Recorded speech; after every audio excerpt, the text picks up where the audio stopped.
ଜୟ ଶ୍ରୀ ଜଗନ୍ନାଥ। ଆପଣ ଜାଣନ୍ତି କି ଆମ ଜଗନ୍ନାଥ ମହାପ୍ରଭୁ ପ୍ରଥମେ ନୀଳାଚଳରେ ନୁହେଁ ଗୋଟିଏ ଗୁପ୍ତ ଗୁମ୍ଫାରେ ପୂଜା ପାଉଥିଲେ।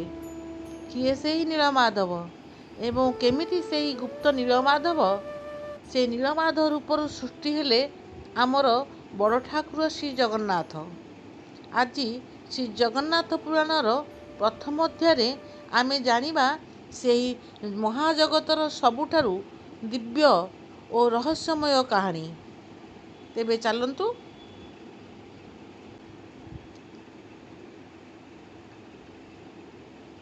ଶ୍ରୀ ଗଣେଶାୟ ନମଃ।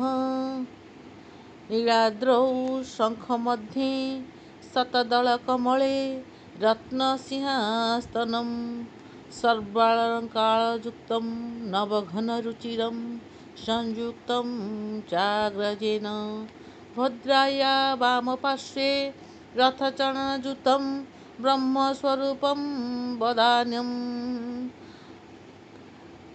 ध्यायं नित्यं विधेयं सकलफलप्रदं ଚତୁର୍ଦ୍ଧାମୂର୍ତ୍ତିमीଶମ୍। ଜୟ ଶ୍ରୀ ଜଗନ୍ନାଥ। ସଂସାରର ସମସ୍ତ ବିଘ୍ନ ନାଶ କରନ୍ତା ଶ୍ରୀ ଗଣେଶ, ବିଦ୍ୟାଦାତ୍ରୀ ମା ସରସ୍ୱତୀ ଏବଂ ଜଗତର ନାଥ ପ୍ରଭୁ ଶ୍ରୀ ଜଗନ୍ନାଥଙ୍କ ଚରଣ କମଳରେ ପ୍ରଣାମ ଜଣାଇ ଆଜି ଆମେ ଆରମ୍ଭ କରିବାକୁ ଯାଉଛେ ପବିତ୍ର ଶ୍ରୀ ଜଗନ୍ନାଥ ପୁରାଣର ପ୍ରଥମ ଅଧ୍ୟାୟ। ଯେଉଁ ପରମ ବ୍ରହ୍ମ ଶ୍ରୀ ଜଗନ୍ନାଥ ନୀଳାଚଳ ଧାମରେ ରତ୍ନ ସିଂହାସନ ଉପରେ ବିରାଜମାନ ଅଛନ୍ତି, ଯାହାଙ୍କର ନାମ ସ୍ମରଣ କଲେ ମାନବର ସମସ୍ତ ପାପ ଓ ଦୁଃଖ ବିନାଶ ହୁଏ, ସେହି ଦାରୁବ୍ରହ୍ମଙ୍କ ଅପୂର୍ବ ଲୀଳା କଥା ଆଜି ଆମେ ଶ୍ରବଣ କରିବା।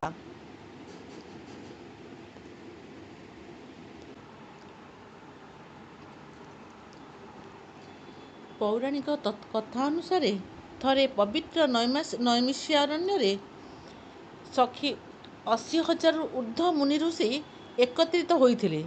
ସେହି ମହାନ ଯଜ୍ଞସ୍ଥଳରେ ପୂଜ୍ୟ ସୂତମୁନି ଆସି ପହଞ୍ଚିଲେ। ସୂତମୁନି ହେଉଛନ୍ତି ସମସ୍ତ ପୁରାଣ ଓ ଧର୍ମଶାସ୍ତ୍ରର ପରମ ଜ୍ଞାନୀ। ସମସ୍ତ ଋଷିଗଣ ସୂତମୁନିଙ୍କୁ ସାଦର ପ୍ରଣାମ କଲେ ଏବଂ ମାନବ ସମାଜର କଲ୍ୟାଣ ପାଇଁ ଏକ ମହାନ ପ୍ରଶ୍ନ ପଚାରିଲେ। ଋଷିମୁନିମାନେ ପଚାରିଲେ, ହେ ପୂଜ୍ୟ ଗୁରୁଦେବ, ଆମକୁ ଏପରି ଏକ କଥା ଶୁଣାନ୍ତୁ, ଯାହା ଶ୍ରବଣ କଲେ ମାନବ ସଂସାରର ମାୟା ବନ୍ଧନରୁ ମୁକ୍ତି ପାଇପାରିବ। ଏହି କଳିଯୁଗରେ ମାନବର କଲ୍ୟାଣ ପାଇଁ ସବୁଠାରୁ ଶ୍ରେଷ୍ଠ ଧାମ କେଉଁଠି? କେଉଁ ସେ ପରମ ବ୍ରହ୍ମ, ଯିଏ ନିଜର ଭକ୍ତମାନଙ୍କୁ ଉଦ୍ଧାର କରିବା ପାଇଁ ମର୍ତ୍ତ୍ୟମଣ୍ଡଳରେ ଅବତାର ଗ୍ରହଣ କରିଛନ୍ତି? ଋଷିମୁନିମାନଙ୍କର ଏହିପରି ପବିତ୍ର ପ୍ରଶ୍ନ ଶୁଣି ସୂତମୁନି ଅତ୍ୟନ୍ତ ଆନନ୍ଦିତ ହେଲେ। ସେ ପ୍ରଭୁ ଶ୍ରୀହରିଙ୍କୁ ସ୍ମରଣ କରି କହିବାକୁ ଲାଗିଲେ, ହେ ପୂଜ୍ୟ ଋଷିଗଣ, ଆପଣମାନେ ସମସ୍ତ ମାନବ ଜାତିର କଲ୍ୟାଣ ପାଇଁ ଅତ୍ୟନ୍ତ ଶ୍ରେଷ୍ଠ ପ୍ରଶ୍ନ ପଚାରିଛନ୍ତି।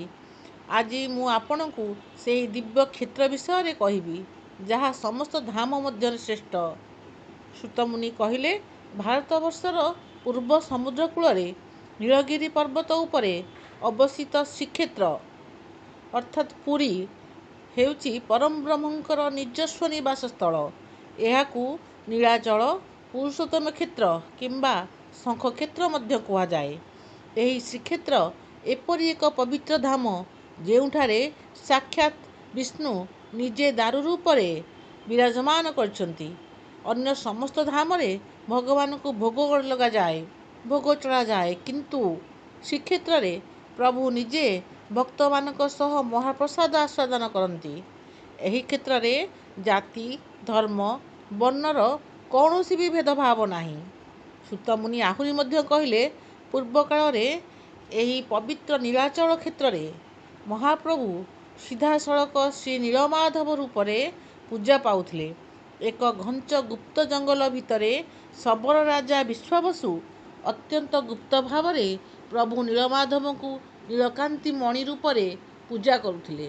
ସେତେବେଳେ ସଂସାରର କୌଣସି ସାଧାରଣ ମାନବ ନୀଳମାଧବଙ୍କ ଦର୍ଶନ ପାଇପାରୁନଥିଲେ। ମାତ୍ର ଭକ୍ତଙ୍କ ପ୍ରତି ପ୍ରଭୁଙ୍କର କୃପା ଏମିତି ଥିଲା ଯେ ବିଶ୍ୱାବସୁ ସେହି ଗୁପ୍ତ ଗୁମ୍ଫାରେ ପ୍ରଭୁଙ୍କୁ ଯାହା ଭୋଗ ଦେଉଥିଲେ ପ୍ରଭୁ ତାହାକୁ ସାକ୍ଷାତ ସ୍ୱୀକାର କରୁଥିଲେ। ଏହା ସତ୍ୟ ଆଜ୍ଞା, କିନ୍ତୁ ପ୍ରଭୁଙ୍କର ଇଚ୍ଛା ଥିଲା ସେ କେବଳ ଜଣଙ୍କର ହୋଇ ରହିବେ ନାହିଁ, ସାରା ଜଗତର କଲ୍ୟାଣ ପାଇଁ ସେ ରତ୍ନ ସିଂହାସନକୁ ଆସିବେ। ଆଉ ସେହିଠାରୁ ଆରମ୍ଭ ହୋଇଥିଲା ମାଳବ ଦେଶର ଧାର୍ମିକ ରାଜା ଇନ୍ଦ୍ରଦ୍ୟୁମ୍ନଙ୍କ ଅପୂର୍ବ ଭକ୍ତିର କାହାଣୀ।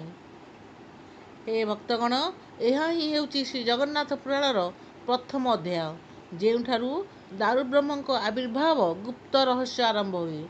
ଆଗାମୀ ଦ୍ୱିତୀୟ ଅଧ୍ୟାୟରେ ଆମେ ଜାଣିବା କିପରି ମହାରାଜା ଇନ୍ଦ୍ରଦ୍ୟୁମ୍ନ ନୀଳମାଧବଙ୍କ ସନ୍ଧାନ ପାଇଁ ବିଦ୍ୟାପତିଙ୍କୁ ପଠାଇଥିଲେ, ଶବରପଲ୍ଲୀରେ ବିଦ୍ୟାପତିଙ୍କ ସହ କ'ଣ ଘଟିଥିଲା ଏବଂ କିପରି ନୀଳମାଧବ ଅନ୍ତର୍ଦ୍ଧାନ ହୋଇଗଲେ।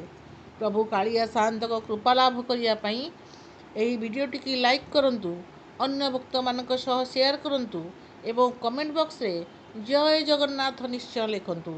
ଏପରି ପବିତ୍ର ପୁରାଣ କଥା ଶୁଣିବା ପାଇଁ ଆମ ଚ୍ୟାନେଲକୁ ସବସ୍କ୍ରାଇବ୍ କରିବାକୁ ଜମା ବି ଭୁଲିବେନି। ଜୟ ଜଗନ୍ନାଥ, ଜୟ ବଳଭଦ୍ର, ଜୟ ମା ସୁଭଦ୍ରା।